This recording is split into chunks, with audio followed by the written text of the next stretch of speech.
안녕하세요. 가정용 버스 전광판을 만들어 본 이야기를 준비한 이호민이라고 합니다.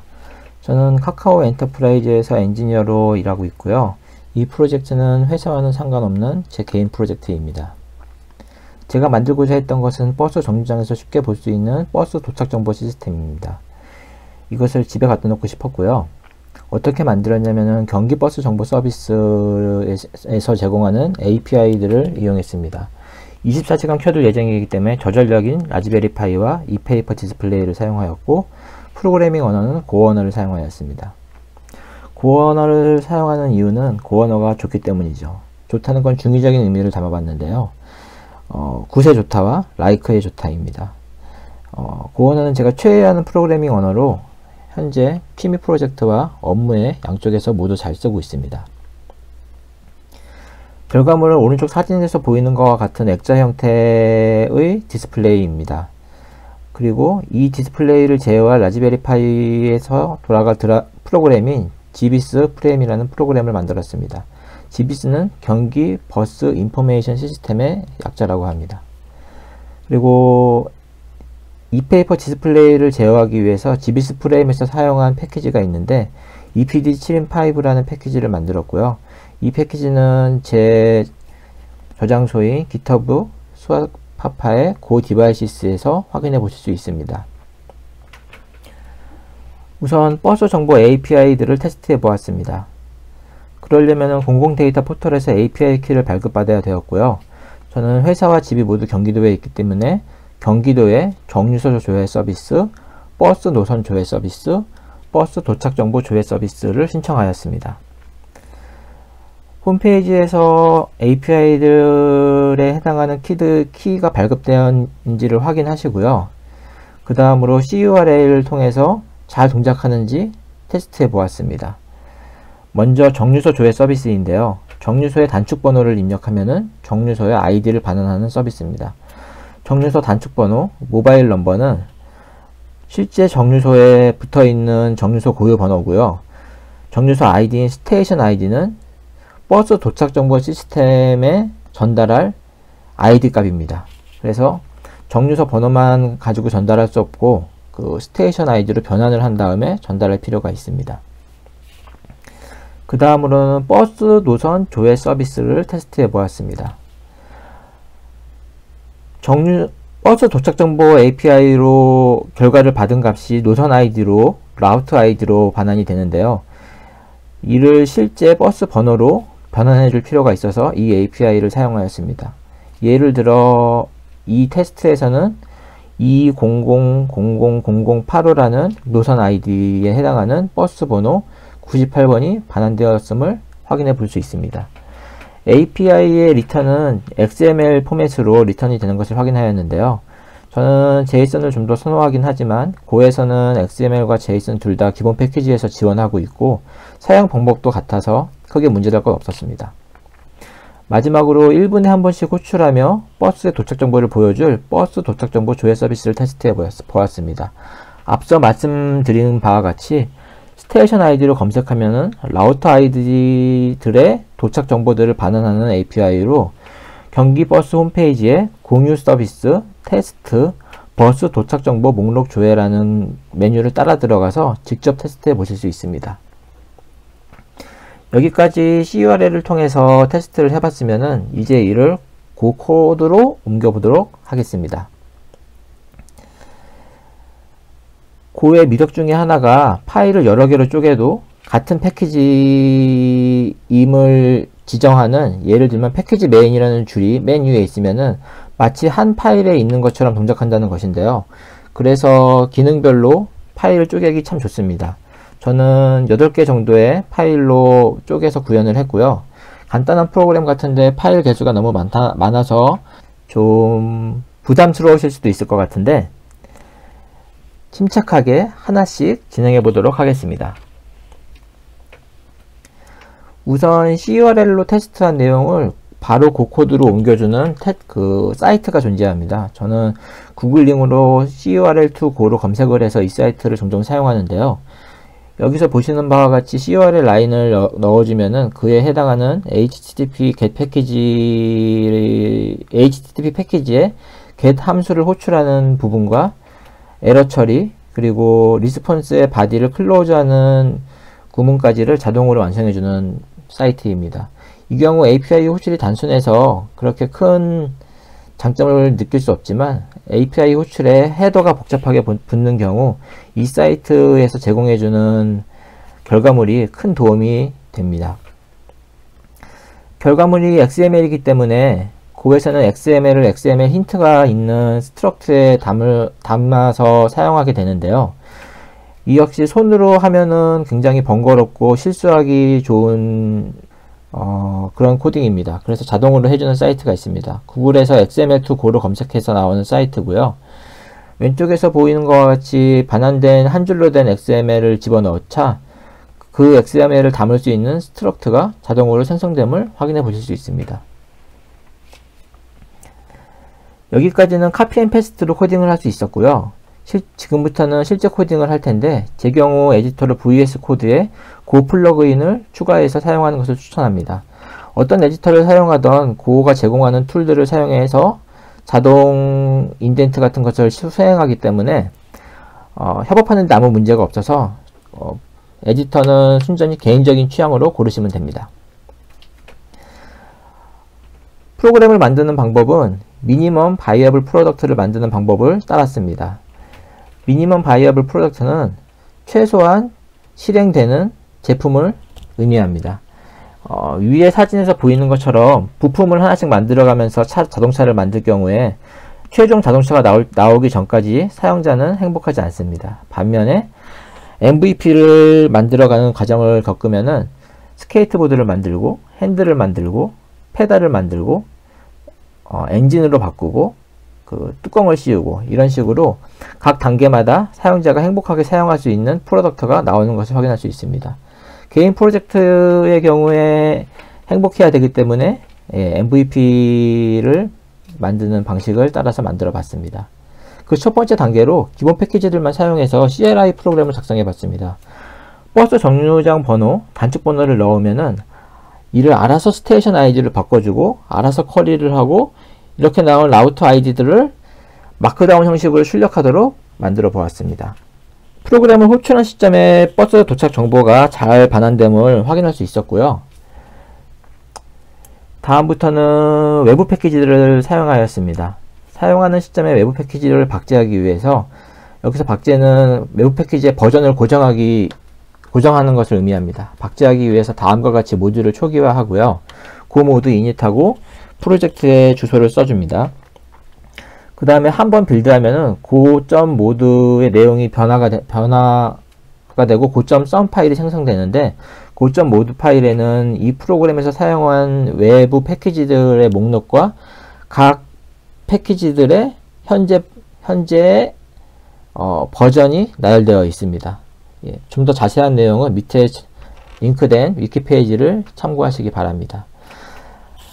버전 관리하실 때는 고점 모드 파일과 고점 썸 파일 모두 추가해서 버전 관리하시면 됩니다.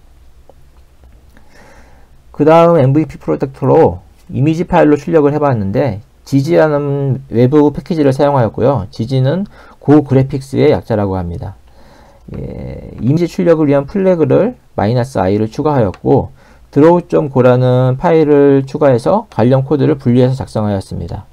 VS 코드 에디터에서 이미지 파일을 읽을 수 있고 이미지 파일이 보여지고요. 이미지 파일이 갱신될 때마다 자동으로 VS 코드에서 갱신이 되는 것도 확인할 수 있기 때문에 편하게 작업할 수 있었고요. 좌표에 가이드라인 그려가면서 수작업으로 배치했습니다.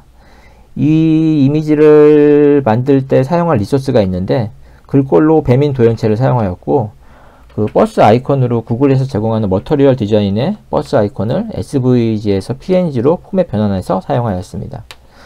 원래 고의 미덕 중에 하나가 스태틱 바이너리로 컴파일 되기 때문에 컴파일된 결과만 전달하면은 아무데서나 실행시킬 수 있다는 게 고의 미덕인데 이제 리소스 파일을 2개 사용하기 때문에 이 리소스 파일도 함께 전달해야 되겠죠. 하지만 고 빈데이터를 사용하면은 리소스를 소스 파일로 내장을 하는 게 가능합니다. 고객 명령으로 이 고 빈데이터를 설치하면은 패키지와 고빈데이터라는 툴이 같이 설치가 되고요. 이렇게 고빈데이터를 실행할 때 -5 옵션으로 결과물로 담길 고소스 코드의 이름을 주고 리소스가 담긴 디렉토리를 지정해 주면은 그 디렉토리에 있는 모든 리소스를 resource.go 파일에 담아줍니다. 또한 다른 코드에서 불러다 쓸 수 있는 어셋 함수 또한 포함하고 있고요. 그래서 이제 draw.go에서 어셋 함수를 사용하여 어셋 함수가 리턴하는 바이트 슬라이스를 바로 사용하도록 수정하였습니다. 특이할 만한 점이 원 리소스 사이즈는 500KB 정도였는데 바이너리 사이즈는 300KB 정도밖에 증가하지 않았어요. 이 이유는 리소스를 내장할 때 압축해서 내장하기 때문이며, 다만 트레이드 오프가 있는 게 실행 속도가 제가 테스트해 본 라즈베리 파이 B+ 기준으로 매번 이미지를 그릴 때마다 2초가량 증가하였음을 확인할 수 있었습니다. 이렇게 실행 속도가 늘어난 것은 뒤에서 준비한 프로파일 절에서 한 번 더 설명하도록 하겠습니다. 그 다음으로는 이 페이퍼에 그려보았습니다. 라즈베리 파이가 필요하고요. 어떤 라즈베리 파이든 잘 동작하겠지만 라즈베리 파이 제로나 라즈베리 파이 3 모델 B+와 같이 와이파이 모듈이 내장되어 있으면 작업하기가 좀 더 수월합니다. SD카드는 4기가면 충분하고요. 예, 저는 16기가 사용했습니다. 라즈베리안 버스터 라이터를 설치했는데, 라즈베리안은 라즈베리 파이의 라즈과 데비안의 비안을 합쳐서 만든 OS 이름입니다. 데비안은 굉장히 유서 깊은 리눅스 배포판으로 우분투의 조상이기도 하죠. 그리고 버스터라는 것은 데비안의 버전 네임이며 그 토이스토리에 나오는 캐릭터 이름으로 알고 있습니다. 라이트 버전과 아닌 버전이 있는데, 라이트 버전은 GUI가 없어서 HDMI와 키보드를 연결해서 라즈베리 파이를 켜면은 터미널 하나가 뜹니다. 대신 부팅 속도가 빠르고 불필요한 패키지들이 안 깔려 있어서 저는 라이트 버전을 선호하는 편입니다. 최초 설정 시 HDMI 모니터와 USB 키보드로 다음과 같은 설정을 해줄 필요가 있습니다. 우선 키보드 설정을 영국식에서 미국식으로 바꿨고요. RISPI 컴피그를 루트 권한으로 실행해서 와이파이 AP 정보를 입력했고, SSH 기능을 이네이블 했고, SPI 기능도 이네이블 했습니다. SSH는 매번 HDMI 케이블로 연결해서 제어하는 것보다 네트워크로 직접 붙어서 제어하기 원해서 이네이블 하였고요. SPI를 이네이블 한 이유는 라즈베리 파이에서 사용하는 ePaper 모듈이 SPI 하드웨어 인터페이스이기 때문에 이네이블 할 필요가 있었습니다. 또한 SPI 버퍼가 4K로 되어 있는데요. 이를 48,000으로 올렸고요. 이렇게 올린 이유는 ePaper의 해상도인 800에 400, 그리고 한 픽셀이 한 비트이기 때문에 이를 8로 나눈 값을 설정을 해 주었습니다. 부트의 커맨드 라인 앞에 다음과 같이 추가를 했고요. 라즈베리 파이에서 돌아갈 고 프로그램을 빌드 및 설치해 보았습니다. 고의 미덕 중에 또 하나가 크로스 컴파일러를 별도로 설치할 필요 없이 크로스 컴파일이 가능하다는 것입니다. ARM 리눅스 타겟인 경우 고 아크는 ARM, 고 OS는 리눅스라는 환경 변수를 설정한 상태에서 빌드를 하면은 그 타겟에 맞는 바이너리가 생성이 됩니다. 그리고 스태틱 바이너리고 리소스마저 내장하였기 때문에 이를 라즈베리 파이에 설치할 때는 파일 하나만 밀어 넣으면 간단히 됩니다. 여기서 192.168.0.5는 제 라즈베리 파이에 할당되었던 IP 주소로 여러분은 여러분의 라즈베리 파이에 할당된 IP를 최초에 라즈베리 파이가 부팅했을 때 확인한 다음에 기억하고 계시다가 사용하시면 됩니다. 이 페이퍼는 웨이버 쉐어라는 제조사에서 만든 EPD7in5 V2를 사용하였고요. 여기서 7in5는 7.5인치를 하드웨어에서는 이런 식으로 표현을 많이 합니다. 그리고 시장에 V1, V2가 모두 팔리고 있는데요. 둘이 크기는 같지만 V1이 해상도가 더 낮습니다. 가격도 비슷하고요. 그래서 잘 살펴보시고 V2 버전으로 사시기 바랍니다. 이걸 아는 이유는 제가 이걸 해보겠다고 V1도 사보고 V2도 사봤기 때문이죠. 인터페이스는 앞서 말한 듯이 SPI인데 이 모듈의 경우 이 햇을 지원을 합니다. 그래서 라즈베리파이에 있는 핀아웃에 그냥 갖다 꽂으면은 이 밑에 있는 전선으로 어느 핀이 어느 핀인지 신경 쓸 필요 없이 동작을 하게 되어 있습니다. 모듈 업체에서 제공해주는 파이썬으로 된 테스트 스크립트로 디스플레이가 작동하는지 확인해 보았습니다. 디스플레이 작동 테스트 코드는 GitHub의 웨이브쉐어 계정에 포함되어 있고요. 파이썬 스크립트로 EPD715 v2.test 파일을 찾아서 실행을 하였습니다. 실행 결과는 다음과 같습니다.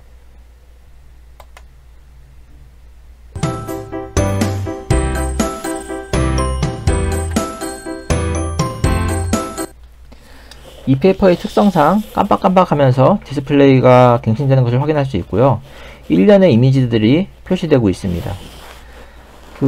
처음에 동작을 안 하는 줄 알았어요. 그런 이유가 여기 밑에 4x라고 써놓은 게 이게 지금 4배속으로 돌린 건데 한 프레임을 그릴 때 파이썬으로 하니까 거의 60초가 소요가 되더라고요. 그래서 뭔가 큰 문제가 있구나 라고 이제 알게 되었고요. 이 내용을 그대로 고코드로 옮겨 보았습니다. 패키지의 주소는 다음과 같습니다. EPD715 v2라는 패키지를 직접 작성하였고요. 이 패키지를 작성할 때 사용한 패키지는 perif.io에서 제공하는 패키지입니다. 하드웨어 제어에 관심이 많으신 분들은 이 perif.io를 꼭 방문해 보시기 바랍니다. 오른쪽에 보이는 고 마스코트가 perif.io의 마스코트입니다. 이렇게 고로 패키지를 만들어서 실험을 해보니까 60초 걸리던 업데이트가 수초 내로 드라마틱하게 성능 향상됨을 확인해 볼 수 있었습니다. 라이브러리를 잘 준비해서 실제로 그리는 코드는 무척 단순했습니다. EPD715 v2 패키지에 new SPI hat 이라는 함수를 호출해 SPI 햇을 디바이스 dev라는 변수에 할당 받았고요. 그리고 gg 패키지의 드로우 컨텍스트를 이미지로 변환해서 가지고 있고, 이 디바이스에 드로우라는 함수를 호출해 이미지를 전달해주면 짠 하고 현재 그려졌던 그 내용 그대로 이 페이퍼에 출력이 됨을 확인해 볼 수 있습니다. 이 페이퍼에 그리는 기능을 위해서 플래그 -2를 추가하였고, 이제 GBS 프레임이라는 프로그램은 그냥 실행하면 텍스트로 실행을 하고, -i 옵션을 주면은 이미지 파일을 생성하고, -2 옵션을 주면은 이미지 파일 생성 안 하고 바로 이 페이퍼에 그리는 동작을 하게 구현이 된 상태입니다. 지금까지는 프로그램을 실행할 때마다 그 실행 시점의 버스 도착 정보를 한번 표시해주고 말았는데, 계속 업데이트 되면서 보고 싶었기 때문에 데모나를 하였고요. 데모나라 하면 별게 없이 타임점 티커를 사용해 일정 시간마다 주기적으로 패널을 갱신하도록 한 것입니다. 예를 들어 플래그 i를 추가해서 플래그 l을 추가해서 l의 옵션에 60을 주면은 60초마다 패널을 갱신하도록 포르프를 돌게 코드를 추가하였습니다. 또한 라즈베리파이가 부팅할 때 이 프로그램이 시작되게 하기 위해서 시스템D 서비스를 하나 추가하였고요. 이는 리눅스 시스템D 서비스에 관련된 내용이기 때문에 자세히 다루진 않도록 하겠습니다. gbs frame.service라는 파일을 라이브러리의 시스템D의 시스템에 설치를 하고, 최초 한번 시스템 컨트롤 이네이블 gbs 프레임으로 해주면은 부팅 시마다 프로그램이 잘 동작하는 것을 볼 수 있었습니다. 이제 프로파일링입니다. 저는 이 프로젝트 전에 프로파일러가 고에 내장되어 있다고 들었지만 사용해 보진 않았어요. 그 이유가 그 컴퓨터들의 성능이 너무 좋고 고의 성능도 좋아서 딱히 프로파일이 없어도 뭐 큰 문제를 못 느꼈었고요. 또 프로파일을 내장하는데 굉장히 많은 코딩이 필요할 거라고 예상했었기 때문이었는데요. 실제로는 너무나 간단합니다. 단지 한 줄 혹은 두 줄을 추가하는 것만으로 프로파일러를 내장시킬 수 있고요. net.http ppro프라는 패키지를 추가하면 되는데, 이에 대한 자세한 내용은 이 패키지의 문서에 정말 자세하고 쉽게 설명되어 있으니 꼭 들어가서 읽어보시기 바랍니다. 예를 들어 타겟은 라즈베리 파이에서 GBS 프레임을 30초마다 이미지를 출력하게 이렇게 실행을 하고, 호스트에서 pprof2를 실행시킬 때 결과를 CLI가 아닌 웹브라우저에서 볼 수 있게 HTTP 옵션으로 주고 실행을 합니다.